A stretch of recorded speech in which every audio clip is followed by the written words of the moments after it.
Target IAS online class में आपका स्वागत है। जैसा कि आप पिछली क्लास में पढ़ चुके हैं कि हिंदी में दो प्रकार के वर्ण होते हैं। पहला होता है स्वर, दूसरा होता है व्यंजन। स्वर के वर्गीकरण के विषय में मैं पिछली क्लास में पढ़ा चुका हूँ। जिन्होंने मेरी क्लास न लिया हो पिछले वीडियो में जाके देख सकते हैं। और कल की क्लास में मैं पढ़ा रहा था व्यंजनों का वर्गीकरण, जिसमें व्यंजनों के वर्गीकरण के दो आधार की चर्चा हम कर चुके थे। पहला जो था वो बाह्य और दूसरा आंतरिक। आंतरिक प्रयत्न के आधार पर हम इसकी चर्चा कर चुके थे और हमने बताया था कि आंतरिक प्रयत्न के आधार पर व्यंजन ध्वनियाँ तीन प्रकार की हैं: स्पर्श व्यंजन, अंतस्थ व्यंजन और उस व्यंजन। आज हम चर्चा करेंगे बाह्य प्रयत्न के आधार पर। मित्रों, बाह्य प्रयत्न के आधार पर जो व्यंजन ध्वनियाँ हैं वह दो भागों में विभक्त होती हैं। पहला प्राणत्व के आधार पर, प्राणत्व के आधार पर, और दूसरा जो है वो तारत्व के आधार पर, तारत्व के आधार पर। तो मित्रों, पहले हम देखते हैं कि प्राणत्व का आधार क्या है। तो आप जान लीजिएगा मित्रों कि हम जो कुछ गति कर रहे हैं या जो कुछ बोल रहे हैं, कहा जाता है वाणी ही ब्रह्म है। तो जो कुछ हम बोल रहे हैं उसमें हमारी प्राण वायु अंदर या बाहर होती है। ये जो प्राण वायु है, इसी के अंदर बाहर करने का जो क्रम है वही है प्राणत्व के आधार पर। तो जैसे मान लीजिए कि किसी भी वर्ण को बोलने में जब हमारी प्राण वायु कम मात्रा में अंदर बाहर होती है तो उसे हम क्या कहते हैं? अल्प प्राण कहते हैं। क्या कहते हैं मित्रों? अल्प प्राण। उसे हम क्या कहते हैं मित्रों? अल्प प्राण कहते हैं।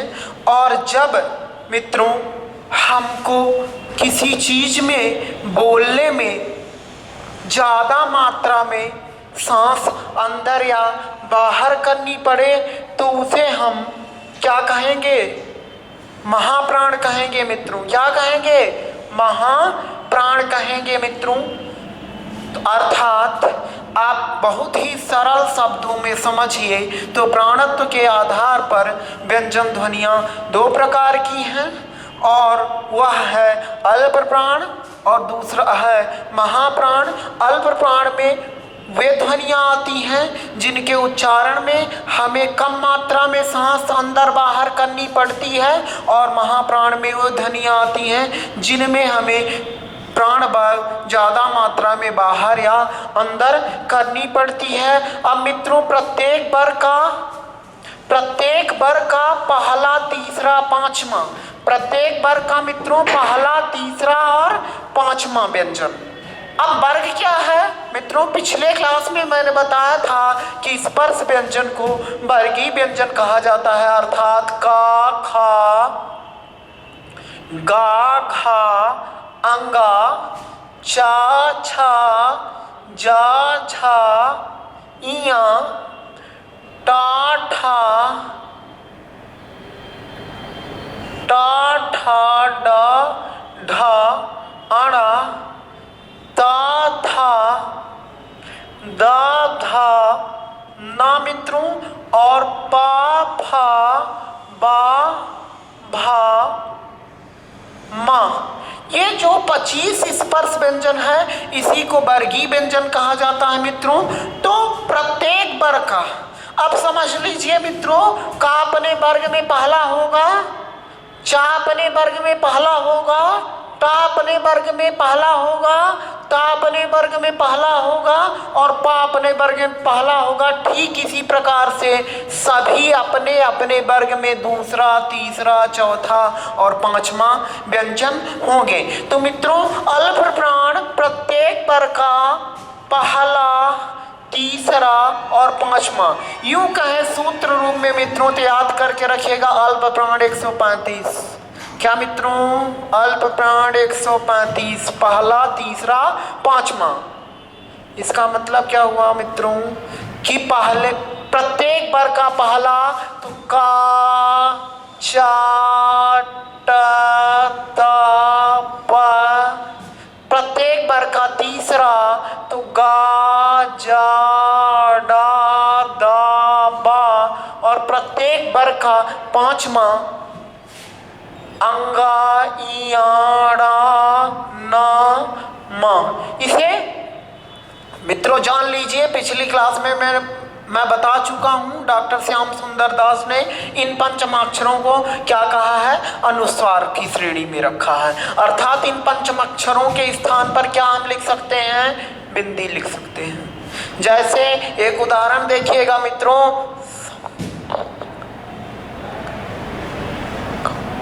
संगम, इसको हम समधन समगम भी लिख सकते हैं। अर्थात ये प्रचलित नहीं है, इसलिए हम पंचमाक्षर को क्या कह दिए? संधि के अनुसार किस में बदल दिए? अनुस्वार में बदल दिए।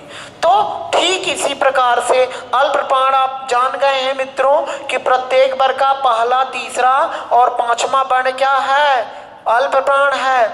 और मित्रों जान लीजिएगा अंतस्थ व्यंजन, अंतस्थ व्यंजन, अंतस्थ व्यंजन मित्रों आपको पहले ही हम बता दिए हैं, ये बीच के व्यंजन हैं।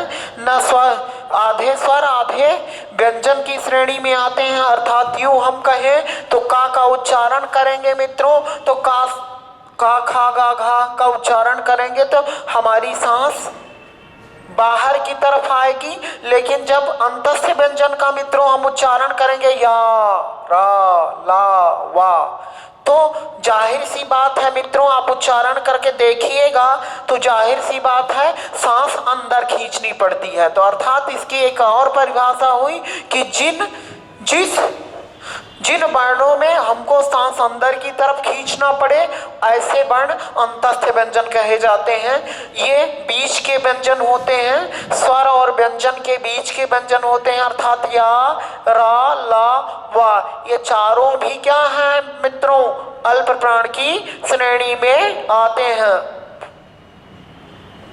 ये मित्रों अल्प प्राण की श्रेणी में आते हैं। तो अर्थात कभी मित्रों पूछेगा कि अल्प प्राण ध्वनियों की संख्या कितनी है हिंदी वर्णमाला में, तो मित्रों अब देखिएगा 15, 3 बचे 15, धन 4, धन स्वर भी क्या होते हैं मित्रों? अल्प प्राण होते हैं। अर्थात 19 और 11 मिला के कितने वर्ण? 30 वर्ण। 19 11 मिला के कितने वर्ण? 30 वर्ण अल्प प्राण की श्रेणी में रखे जाते हैं। ठीक, या यूं पूछ ले कि व्यंजन ध्वनियों में कितनी ध्वनियां अल्प प्राण की श्रेणी में रखी जाती हैं? तो 15 4 19 ध्वनियां मित्रों। चलिए अब महाप्राण की बात करें। बची खुची ध्वनियां व्यंजन ध्वनि का क्या कहला जाएंगी? महाप्राण। तो महाप्राण की परिभाषा है कि जिन ध्वनियों या जिन वर्णों के उच्चारण में हमारी सांस या प्राण या वायु या हवा अधिक मात्रा में अंदर बाहर हो उसे हम महाप्राण कहते हैं। प्रत्येक वर्ग का मित्रों जो बचा है दूसरा और चौथा, दूसरा और चौथा, इसका मतलब 24। मित्रों अब देखिएगा ध्यान से, खा, छा, ठा, था, फा। अब देखिएगा मित्रों भा, घा, झा, दा और था। ये मित्रों 5 दूना 10 वर्ण स्पर्श व्यंजन के। तथा अब मित्रों ऊष्म ध्वनियां जो हैं वो सारी ध्वनियां महाप्राण की श्रेणी में आएंगी। अर्थात ऊष्म ध्वनियां हैं सा, खा, सा, हा। ये 4 ध्वनियां कहाँ आएंगी? महाप्राण की श्रेणी में आएंगी। अर्थात 10 4 14 ध्वनि महाप्राण की श्रेणी में आती है। अर्थात यूं कहा जाए कि 19 ध्वनि अल्प प्राण 14 ध्वनि, महाप्राण, कुल मिला के कितने व्यंजन हुए? 33। मित्रों ये प्राणत्व के आधार पर था। दूसरा जो बाह्य प्रयत्न है वह तारत या कंपन के आधार पर है। तो आइए हम देखते हैं तारत या कंपन या घोष के आधार पर व्यंजनों का वर्गीकरण। जो दूसरा पार्ट है वह बहुत ही सरल है, लेकिन मित्रों आप परीक्षा में धोखा खा जाते हैं, भ्रम खा जाते हैं। ध्यान रखिएगा मित्रों, भ्रम मत खाइएगा, क्योंकि परीक्षक आपके योग्यता से ज़्यादा आपके विवेक की परीक्षा लेता है। तो बाह्य प्रयत्न के का जो दूसरा आधार है वह है तारत्व, या इसी को हम घोष कहते हैं और इसी को हम कंपन कहते हैं। अब मित्रों कुछ ध्वनियां ऐसी होती हैं जिनके उच्चारण में कंपन होता है, वाइब्रेशन होता है, और कुछ ध्वनियां ऐसी होती हैं मित्रों जिनके उच्चारण में कोई कंपन नहीं होता। अर्थात कंपन के आधार पर या घोष के आधार पर मित्रों हम इसे दो भागों में विभाजित करते हैं। पहला सघोष, या इसी को हम घोष भी कहते हैं मित्रों, और दूसरा है अघोष, इसी को मित्रों हम कंपन रहित कहते हैं। इसे हम कंपन युक्त कहते हैं मित्रों।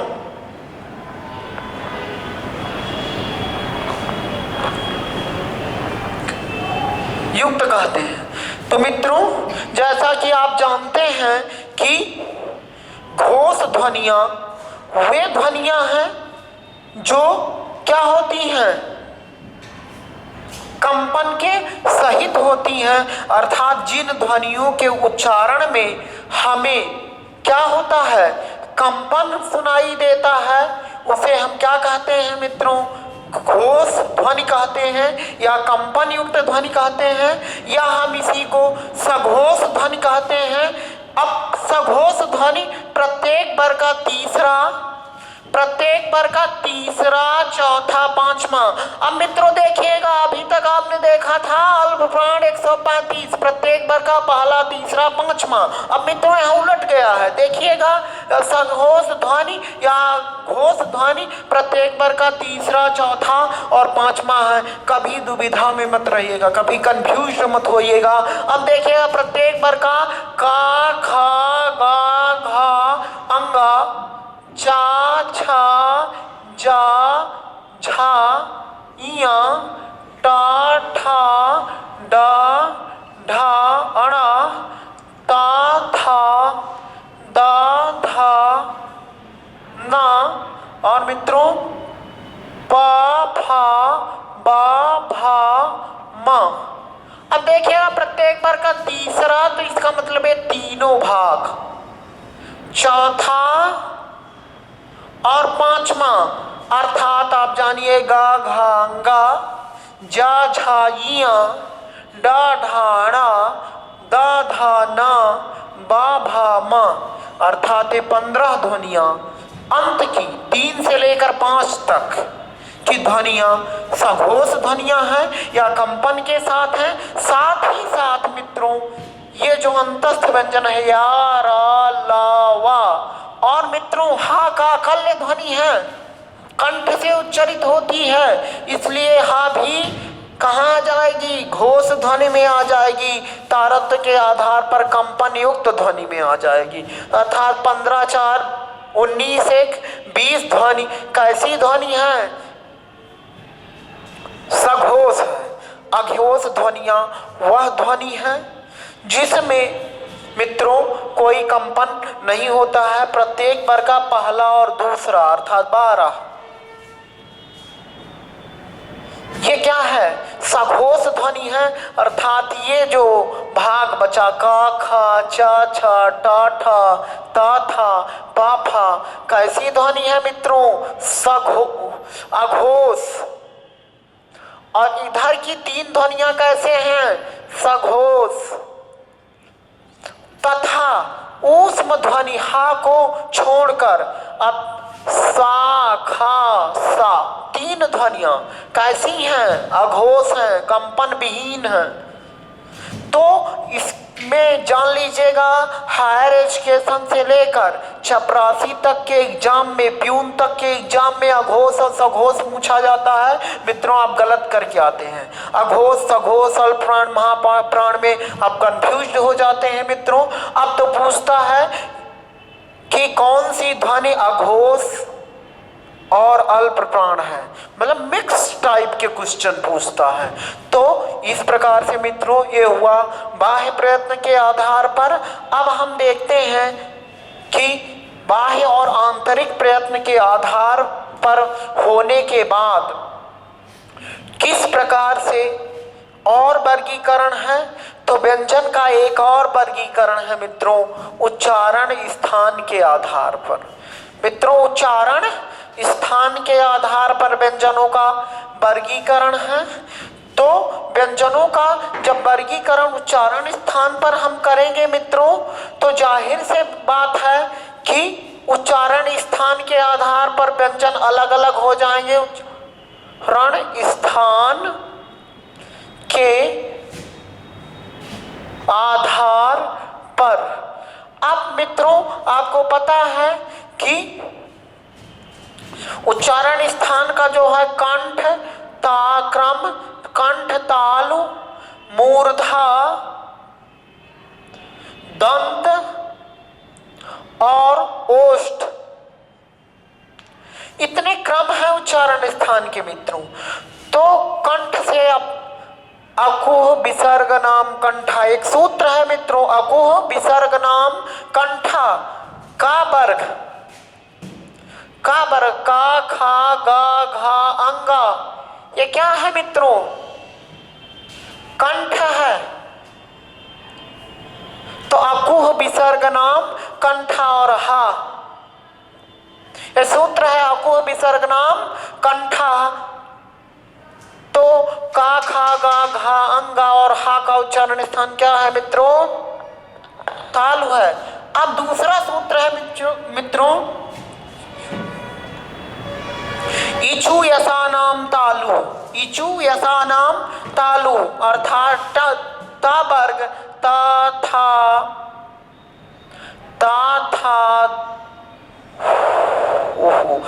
चा छा जा झा इया सा और या।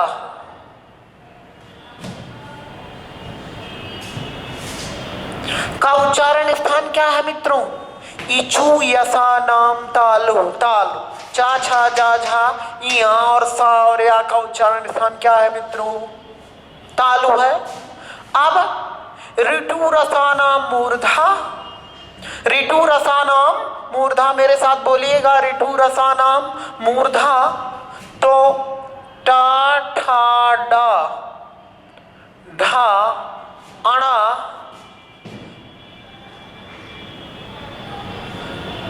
और रा और खा, री ऋषि का उच्चारण स्थान क्या है मित्रों? ऋतु रसानाम मूर्धा।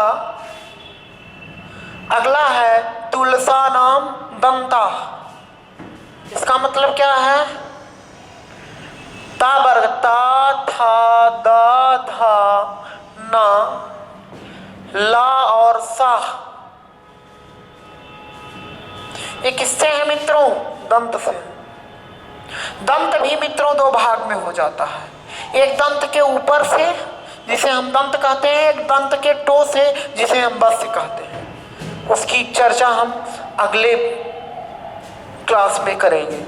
ओष्ठ उपा माध्ययी ओष्ठ अर्थात पा फा बा भा और मां किससे होता है मित्रों?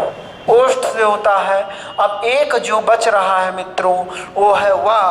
तो वा का उच्चारण दंत और ओष्ठ दोनों के मध्य से होता है, इसलिए इसका उच्चारण स्थान है दंतोष्ठ। क्या है? दंतोष्ठ। मित्रों, यह हुआ उच्चारण स्थान के आधार पर व्यंजन का वर्गीकरण। अब मित्रों, इतने आधार के बाद जो अभिव्यक्ति की ध्वनियां हुई उसमें मनुष्य अपनी अभिव्यक्ति नहीं कर पा रहा था मित्रों, तो उसको और वर्ण की जरूरत पड़ी। और जब और वर्ण की मित्रों जरूरत पड़ी तो जाहिर सी बात है कि उसने और वर्ण खोजे होंगे अभिव्यक्ति के लिए। तो पहला उसने एक निर्मित व्यंजन किया। डा और ढा के नीचे अनुस्वार की बिंदी लगा दिया, इसलिए इसे उच्छिप्त कहा गया। मित्रों, उच्छिप्त कहा गया या इसी को दुगुणित कहा गया या इसी को निर्मित व्यंजन कहा गया। तो मित्रों, उच्छिप्त, दुगुणित और निर्मित क्यों कहा गया? क्योंकि डा ढा के नीचे अनुस्वार की मात्रा लगा देने से ये क्या हो गया? ये वर्ण बन गया। जैसे हमें ढूढ़ाड़ी लिखना है तो ढू ढा ड़ी, तो थोड़ा अटपटा लगा तो हम इसको नीचे कर दिया तो ये हो गया ढूढ़ाड़ी। तो मित्रों, इस प्रकार से दो वर्ण उच्छिप्त या निर्मित कर लिए गए। इसके बाद कुछ अभिव्यक्ति की ध्वनियां नहीं बन पाई तो चार संयुक्त वर्ण लिए गए। संयुक्त वर्ण से तात्पर्य ऐसे दो मूल व्यंजन जो दो मिलकर क्या हो जाएं? एक हो जाएं, उस एक नए वर्ण में बदल जाएं, उसे हम संयुक्त व्यंजन कहते हैं। अर्थात दो मूल व्यंजन ध्वनियां जब आपस में मिल जाएं और एक नवीन व्यंजन का निर्माण कर दें, ऐसी संयुक्त ध्वनियां कहलाती हैं। ऐसी ध्वनियां हिंदी वर्णमाला में 3 प्रयुक्त होती हैं, लेकिन होती कितनी है मित्रों? 4। तो देखिएगा, छा का निर्माण कैसे हुआ मित्रों? का धन खा। अब ध्यान रखिएगा मित्रों, अगर पहले में हलंत है तो दूसरे में हलंत कभी नहीं रहेगा। अगर दूसरे में भी हलंत है तो इधर आ लिखा रहेगा। तो मित्रों, इस चीज को ध्यान दीजिएगा। प्रश्न आएगा, छा किन दो ध्वनियों से बना है? और का धन खा भी रहेगा, का धन खा भी रहेगा। तो मित्रों, जल्दबाजी में आप ये सही कर देंगे जबकि ये गलत है, ये सही है। अगर दूसरे में हलंत है मित्रों तो जान लीजिएगा वो आ लिखा रहेगा। तो छा का धन खा। एक सवाल जरूर आता है आयोग से लेकर चपरासी तक की परीक्षा में, एक सवाल एक सेट में जरूर रहेगा मित्रों। छा का धन खा, धन आ कहिए या यूं कहिए का धन खा। त्रा जो है, त्रा मित्रों ता धन रा से मिलके बना है। फिर अगला है मित्रों ज्ञा, जा धन या से मिलके बना है। और अंतिम है स्रा, सा धन रा से मिलके बना है, स्रा। तो मित्रों, ये हो गया संयुक्त ध्वनि जो 4 हैं, किन किन से मिलके बनी है। आज की क्लास में मित्रों बस इतना ही। आगे की क्लास में हम पढ़ाएंगे कि आगत ध्वनियाँ कैसे आई। 5 ध्वनियाँ उर्दू फारसी से आई। इसके बाद बताएंगे कैसे ये ध्वनियाँ संधि में बदल गई, कंजक्शन में बदल गई और कैसे वर्णों के मेल से नवीन वर्णों का निर्माण हुआ। तो कल की क्लास में हम आगत ध्वनि और संधि की चर्चा करेंगे। तब तक के लिए नमस्कार, धन्यवाद।